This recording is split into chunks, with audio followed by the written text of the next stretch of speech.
bossing, magandang gabi. Ito po, may dinala po akong abo rito. Nagagaling po ito sa Sentral.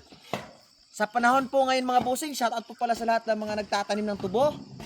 Walang paldo ngayon. Tayo yung pinalduhan sa sobrang mura ng asukal mga bossing. Pero, wag po tayong mawala ng pag-asa. Aandar yung kinakalawang nating isipan. So ito po ay tinatawag na discarding pinobre na lang po tayo mga bossing. Ang mahal na mga pataba ngayon, kaya ito yung aking diskarte. Kumuha ako ng abo dun sa Sentral, libre lang po ito mga boss dito sa amin.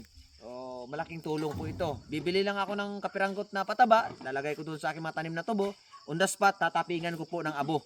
Para po yung ating pataba na komersyal, tatabunan natin ng organic itong abo mga bossing para doble po yung makain ng ating mga tanim na tubo. Pag matapos na pong i-consume niya yung ating komersyal na pataba, kakainin na po niya itong ating organic na pataba. Good for second dose po ito mga bossing. At sarhan po. Hindi ko alam kung anong English sa sarah. Basta dito sa amin, abre at saka sara yung araro sa amin pag may tubo ka. So ito po mga bossing, no? Nag-isip kasi ako kaagad ng alternative kasi kung hindi ako mag-iisip mga bossing, hindi po makakasurvive yung aking mga tanim na tubo. Kaya, bossing, nakailang load na tayo dito, mga 6, 7. Ito, mga pito na. Mga 7 na po mga boss. Yung iba, doon na po sa kampo. Pero ito, dito ko lang po inilagay. Yung iba dito, gagamitin ko po sa garden doon sa aking taniman ng mga napier. Stocks po ito dito mga boss. Dadagdagan ko pa po ito mga siguro 3 load pa rito para kung sakaling kulang po yung mga i-apply ko doon sa ibang area, kukuha lang po ako dito. So malaking tulong po yung truck mga bossing kahit hindi po yan dump truck, mano-mano lang po kami ngayon. Pero kung sa Bisaya ba, pilay palad sa unggoy, baka makabili ako ng dump truck. Pero kailan pa kaya? Parang suntok sa buwan yung pangarap na yun. Manipis na yung buhok ko rito, papunta na ito sa kalbo na ito mga bossing.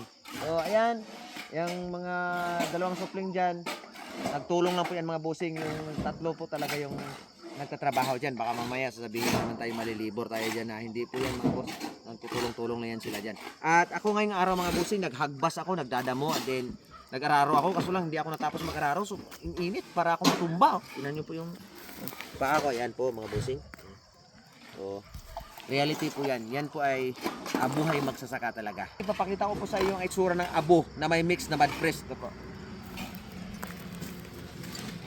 Ayan. Yung amoy niya, amoy asukal na amoy molasses po. Ito po mga bossing ay malaking tulong po talaga. Lalo na po sa panahon ngayon na sobrang mahal ng pataba.